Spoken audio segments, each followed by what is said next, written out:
Est-ce que vous avez déjà été tellement pris par un manga que vous n'arriviez plus à lever le nez? Parce que moi, clairement, c'est ce qui s'est passé. Je ne pensais vraiment pas accrocher autant à cette histoire, mais vraiment, j'ai adoré. Clairement, je me suis retrouvée dans des situations un peu particulières pour lire un manga. On suit une jeune fille de 17 ans qui est envoyée à la cour impériale. Elle se trouve au milieu de complots politiques à cause de son père, le chancelier de droite. Il l'envoie parmi d'autres candidates pour être impératrice. Mais l'empereur qui doit choisir, lui, il a 5 ans.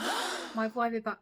On peut penser que ça va être un truc un peu particulier et très red flag, mais je vous assure que c'est tout autre chose ici. Donc, notre héroïne se voit envoyée parmi des enfants, et l'empereur doit choisir sa promise. Mais comme n'importe qui un peu soucieux, un empereur de 5 ans et une fille de 17 ans, ils ont rien à faire ensemble. On suit alors des quiproquos pendant tout ce premier tome. Notre héroïne, elle est plutôt forte, réfléchie, mais elle est aussi douce et empathique. Elle saura donc se faire une place, mais pas comme son père l'imagine. J'ai beaucoup aimé la manière dont c'était construit pour cette histoire, mais aussi le début des développements des personnages qu'on va suivre tout au long de cette histoire, j'imagine. Nous avons un personnage qui dégage une aura particulière, un peu comme Genji dans les carnets de l'apothicaire, promet de faire battre notre cœur au sein de complots politiques. Ah, et si tu aimes les mangas, abonne-toi parce que on parle que de ça ici.